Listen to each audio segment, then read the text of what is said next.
Halo teman-teman semua, teman-teman Perhijau Muhammadiyah, kembali lagi bersama saya Prabiananta. Kita akan membahas segmen hari ini ngobrolin sesuatu. Oke. Pada hari ini saya tidak sendirian, saya ditemani sama Mas Oden. Dari FNKSDA. FNKSDA itu Forum Nahdien Sumber Daya Kedaulatan Alam. Oke. Panjang teman-teman, jadi kita akan sedikit mengulas berdirinya FNKSDA dan sampai arah geraknya sama Mas Oden nih. Gimana Mas Oden? Sehat-sehat ya? Saudara kandung ya. Saudara kandung hijau. Jadi teman-teman, Muhammadiyah sama NU sendiri kita sahabat ya dalam memperjuangkan hak-hak rakyat dalam dalam ekologi ya, bisa dikatakan ekologi seperti itu. Oke, baik, boleh nggak Mas Oden menceritakan sejarah berdirinya FNKSDA itu dari mana?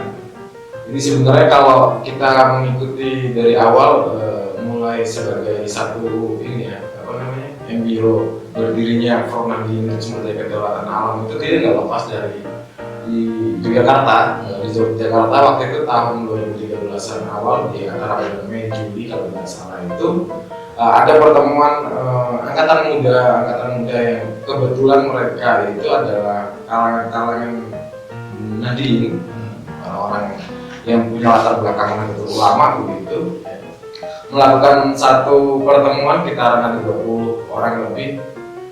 Kita membicarakan bagaimana kemudian diskusi saat itu membicarakan soal sumber daya alam yang ada di Indonesia. Apa kemudian implifikasi dan hal-hal yang akan terjadi di masa yang akan datang, kira-kira begitu.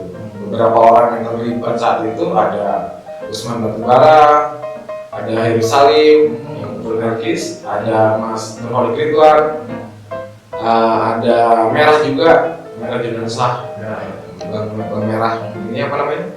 Jatam, dan baik. Ada Anan Sori dan banyak orang-orang lain yang terlibat, yang kebetulan mereka itu adalah orang-orang yang hampir aktif dan terlibat pada pengadvokasian atau wilayahnya di tempat konflik. Misalnya ada orang-orang dari Kebumen yang berserta juga, ada yang dari Cirebon itu yang berkaitan saat itu sedang konflik dengan Chevron. Itulah kemudian pertemuan awal sebenarnya adalah melihat bagaimana sih kerangka sumber daya alam atau persoalan isu sumber daya alam di Indonesia itu gitu. Kira-kira begitu sih awalnya begitu. Berarti 2013 awal. Oh, berarti lahirnya di 2013 awal ya? Ya kira-kira itu baru diskusi, kemudian di tahun 2013 6 bulan kemudian karena kebetulan ada acara Munas NU ya di Jombang. Kemudian itu berlanjut disitulah kita mengadakan satu halakoh besar, yang diinisiasi oleh kawan-kawan sahabat-sahabat tadi, mengadakan pertemuan di pondok pesantren Tebuireng. Di Tebuireng itu kemudian upaya kita secara kultural melakukan deklarasi secara bersama-sama, mendeklarasikan berdirinya Forum Nahdien Sumber Daya Kedaulatan Alam. Tapi yang seringkali jadi ini kan mau kan jadi ini ya, misalnya Forum Nahdien itu apanya PBNU? Iya. Sebenarnya kalau secara garis struktural kita tidak punya kaitan sedikit, tidak ada kaitan secara struktural dengan PBNU. Walaupun kedekatan awal kami punya kedekatan dengan Pak Imam Aziz, misalnya waktu itu sebagai salah satu ketua di PBNU, tapi sebagai kedekatan kultural aja. Makanya kemudian Forum Nahdien Sumber Daya Alam ini adalah organisasi yang independen yang terlepas dari struktural PBNU gitu. Tapi lebih kepada gerakan kawan-kawan muda yang kebetulan dia dekat dengan tradisi-tradisi NU saja. Oke. Jadi ini tidak ada hubungan dari PBNU ya. Tapi ini hubungan misalnya kedekatan antara FNKSDA sama NU itu sejauh mana sih? Misalnya di Jogja ada satu kasus, apakah NU juga turun mendampingi FNKSDA dalam hal-hal yang kemudian membacking dari belakang gitu? Misalnya barangkali kedekatannya secara personal dengan individu-individunya barangkali ya. Misalnya kayak banyak kawan-kawan yang dia misalnya mereka menjadi anggota kader di Forum Nahdien gitu. Tapi di satu sisi mereka punya aktivitas di dalam lembaga NU, misalnya ada yang aktif di Raspodam atau aktif di Ansor, misalnya hal demikian. Paling itu yang terjadi. Dalam sejak pengalaman kawan-kawan di Jogja sendiri itu beberapa kali, misalnya waktu kasus bandara misalnya, kawan-kawan saat itu LBM Yogyakarta, Basma Sail punyanya PWNU Yogyakarta mengadakan Basma Sail membahas satu persoalan berkaitan dengan bandara, bagaimana itu dampak mudarat dan masalahnya.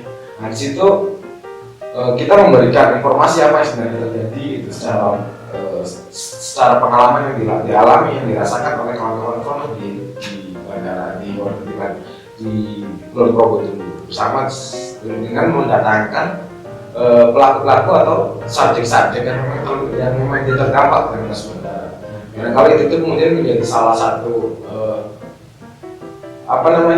masukan yang kemudian dalam hasil di Basma Sail itu, salah satu hasilnya adalah dia tidak minimalnya tidak membenarkan tindakan kekerasan yang dilakukan oleh aparat saat itu. Kira-kira begitu sih hubungannya sejauh ini. Ya, tapi nggak ada ketegangan gitu ya, baik-baik aja ya maksudnya. Ya, walaupun kadang ada pasti ada. Sama kayak KHM lah kayaknya. KHM tegang terus ya. Ganti bayang itu tegang terus sih. Jadi gerakannya memang biasanya kan ya biasa anak muda kan liar ya, seorang tua jadi sering ngomong gitu kan, aja burung ini iya ngeri juga didatangin kan, iya digeruduk ya. Tapi ini apa kalau kalau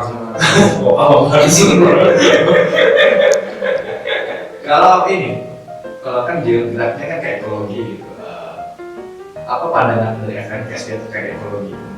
Maksudnya pandangan terkait ekologi seperti apa yang kemudian FNKSDA pandang? Mungkin kalau kami di teman-teman Fronahdin sendiri sebenarnya memandangnya adalah bahwa persoalan lingkungan itu bukan sesuatu yang terpisah oleh manusia, gitu ya, antroposentris atau ekosentris itulah yang di ekologi gitu. Tapi kemudian bagi teman, kenapa kemudian kami merasa perlu satu wadah yang bisa menjawab atau bukan menjawab ya, tapi terlibat dalam upaya untuk memperjuangkan nilai-nilai yang kami anggap benar ini, karena satu bahwa persoalan lingkungan menurut persoalan ekologi menurut kawan-kawan Front dia bukan lahir dari satu yang tidak alamiah gitu, bukan satu yang kodrati yang sering terjadi ini takdir dari Tuhan atau demikian. Dan seringkali kita lihat misalnya hampir di banyak kasus pembangunan kerusakan lingkungan itu dampak ataupun korban yang dikorbankan, yang jadi korban adalah masyarakat dengan rentan ekonomi yang sangat dengan ekonomi kelas menengah ke bawah. Dan rata-rata di situ adalah ya, orang-orang yang memiliki tradisi keagamaan seperti orang-orang Nahdien. Nahdien banyak sekali terkorbankan lah budaya seperti itu. Entah itu kasus nelayan, kasus banyak barangkali petani itu kan dengan tradisi-tradisi yang hampir banyak sekali kita lihat tradisi NU yang kental, tradisi Nahdien. Makanya kenapa kemudian kami rasa perlu kiranya teman-teman Nahdien untuk mulai lebih serius mendalami bagaimana sih isu lingkungan itu sebenarnya. Apakah lingkungan itu cuma sekedar cara kita membuang sampah gitu, atau dia bicara soal bagaimana cara pengelolaan sampah, atau siapa yang mengelola sampah itu gitu.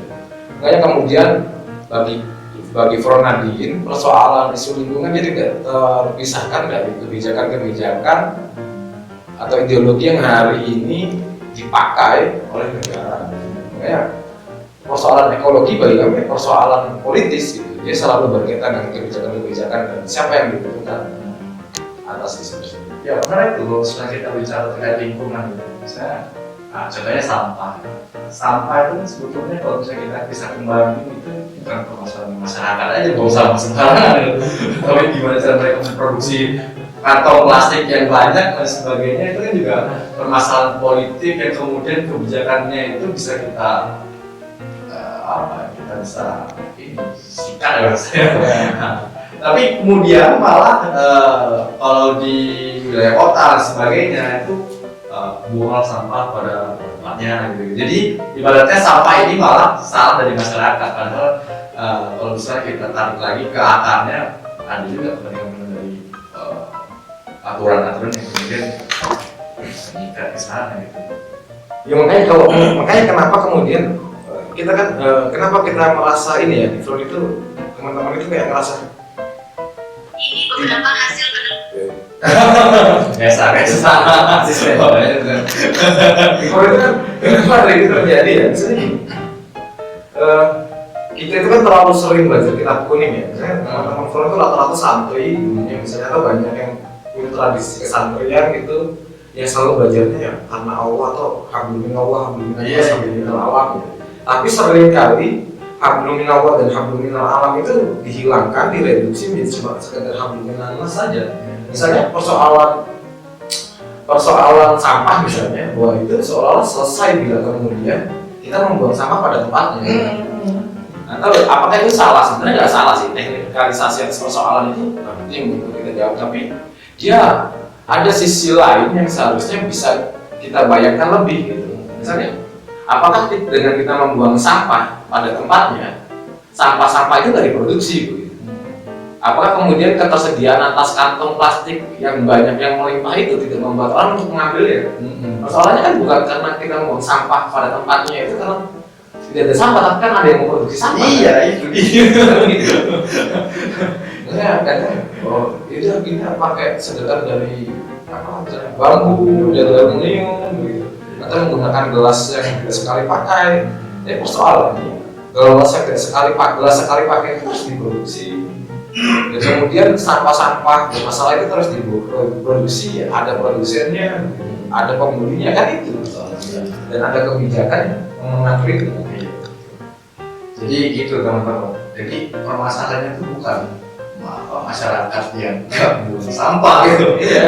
Jadi bukan itu, tapi ada akar yang kemudian ada yang memproduksi itu yang harus kita sikapi.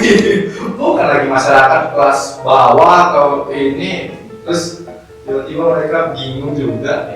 Mereka yang kumpulin di kota gitu kan, ada yang gitu-gitu kan, karena itu penghasilannya atau pencariannya, mereka kumpul terus mereka buang semuanya. Karena ada lagi yang kemudian permasalahan yang lebih mengakar, itu ada yang memproduksi gitu kawan-kawan gitu. Misalnya ya, kan contoh dalam tradisi masyarakat RW, misalnya teman-teman di kegiatan yang bid'ah itu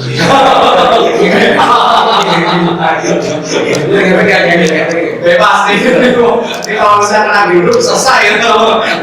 itu salah satu kegiatannya. Contohnya kalau di RW itu kan ada kegiatan misalnya meninggal ada 7 hari atau apa gitu kan. Dahulu biasanya setelah di hari ketujuh orang akan pulang membawa berkat ya, setelah kami akhir itu terbuat biasanya kalau dulu dia tergantung pada kondisi objektif masyarakat lokal. Misalnya mereka yang memang biasanya tradisinya dalam masyarakat pesisir, biasanya akhir itu terbuat dari anyaman daun kelapa. Misalnya begitu mereka pulang dan membawa itu. Dan isi makanannya itu berkaitan dengan tradisi masakan makanan lokal yang ada di wilayah itu. Ini sangat khas, ada namanya A, B, C, D gitu. Itu yang terjadi. Tapi hari ini hampir semua sangat seragam. Kalau teman-teman lihat bagaimana kemudian ya karena itu diberikan negara dia dan diharuskan kan, pohon semua banyak yang hilang, kemudian orang mau nggak mau dia harus beli pesan apa itu satu wadah kantung plastik khusus yang diisi cuma dengan jenis-jenis makanan yang memang sudah sangat tunggal gitu, mie atas merek Indofood misalnya, boleh sekalian misalnya begitu.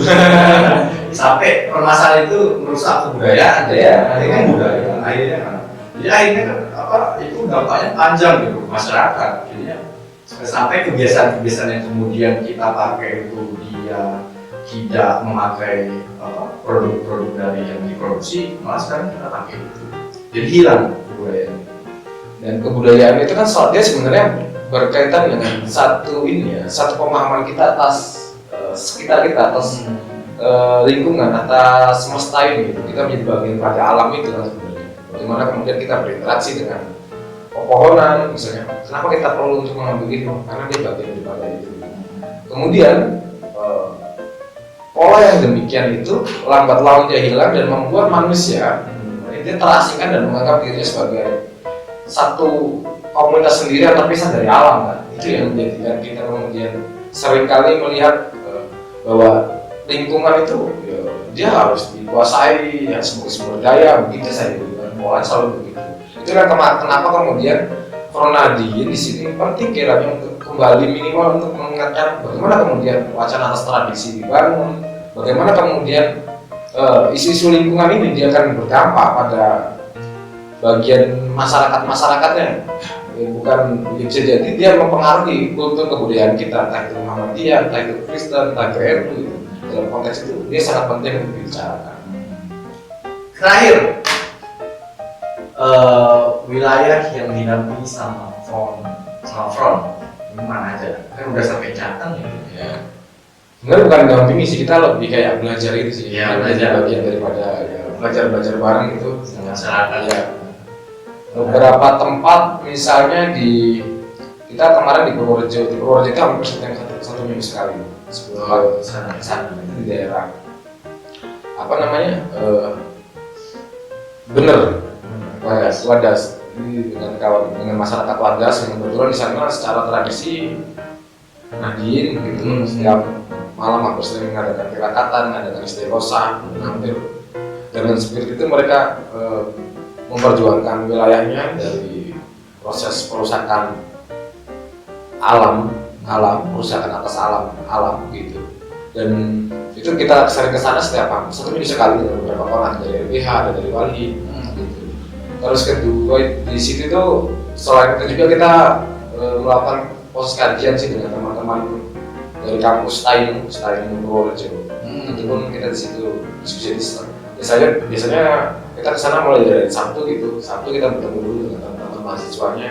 Habis itu sekalian kita nanti main ke Bener gitu, ke Wadas untuk ya tinggal di sana dan itu melakukan apa yang bisa kita kerjakan secara bersama-sama di situ. Terus juga beberapa hal misalnya ke depan itu kayak Front lagi mulai dan lagi untuk bareng sama sedulur-sedulur di Kebumen dalam kasus yang kemarin muncul cewek itu di situ juga. Terus terakhir kemarin itu kita ngadain juga bareng sama teman-teman, ada teman-teman dari PMI Wonosobo itu undang Front gitu bareng kita ngobrol sama petani di daerah Wonosobo, daerah sebelumnya yang apa namanya itu ya namanya apa Bi? Wonosobo Apanya? dibangun listrik ya? Bendungan lah, dia bagian daripada bendungan. Tapi sebenarnya kalau yang ini lebih kepada ini sih, kita ke masyarakat petani yang kemarin itu dia harga sayur-mayurnya hancur melulu itu Gara-gara pandemi. ya gara-gara negara barangkali. Wah. Pandemi kan nggak merubah apa negara aja. Iya. Secara legalisasi kan. Iya, benar. Pandemi nggak merubah apa. Itulah. Tapi kan ini pilkada. Tetap jalan. Gimana dong? Udah pusing ya. Kali dia masalah. Iya. Ada negara. Enggak. Nanti kita apa lagi gara-gara dibilang anti negara. Jadi kita minta bantu sama orang. Iya. Baik kawan-kawan, segitu sedikit kita berbicara ngobrolin apa aja ya? Ngobrolin sesuatu bareng Mas Oden dari Front KSDA. Begitu cuplikan sedikit bincang-bincangnya. Jadi teman-teman, misalnya teman-teman punya dan mau kontribusi terkait pola-pola ekologi, belajar lebih terkait ekologi, bisa ke Front, bisa ke Karbon Hijau. Jadi biar kita sama-sama bareng-bareng belajar gitu ya. Terus turun langsung ke masyarakat biar tahu tuh masalahnya tuh apa, bukan lagi kita ngambang-ngambang. Jadi yang banyak mahasiswa kan sekarang ngomongin permasalahan di ruang AC gitu. Jadi kan iya kan banyak tuh mahasiswa ruangan ber-AC diskusinya empuk. Jadi orang-orang muslim ini kan seringkali diselesaikan dengan novel sabar. Iya, sabar. Alhamdulillah. Kamu harus bersyukur. Impossible plus gila. Jadi gitu teman-teman, mungkin ini ya, mungkin harapannya juga kita sebagai organisasi agama gitu, Pesantren Kristen Hijau juga ada kan, itu bisa buat aliansi di Jogja lah dulu. Iya harusnya begitu ya. Tadi kalau sering-sering gabungnya KHM sama Corona ini. Ada Kristen Hijau. Ada. Jadi semoga kedepannya kita bisa bareng-bareng sama Front dan Kristen Hijau, Bali mungkin, saya dulu Bali mungkin bisa kita buat aliansi. Greenpeace langsung. Volunteer Greenpeace itu ada di Jogja tuh. Tapi nggak pernah kelihatan mereka.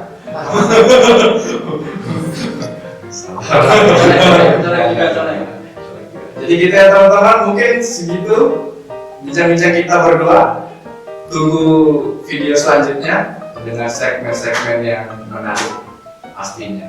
Saya tutup, bila Ifisar Bilhan, Pastabikul Khairat. Assalamualaikum warahmatullahi wabarakatuh. Wassalamualaikum warahmatullahi wabarakatuh. Hidup rakyat.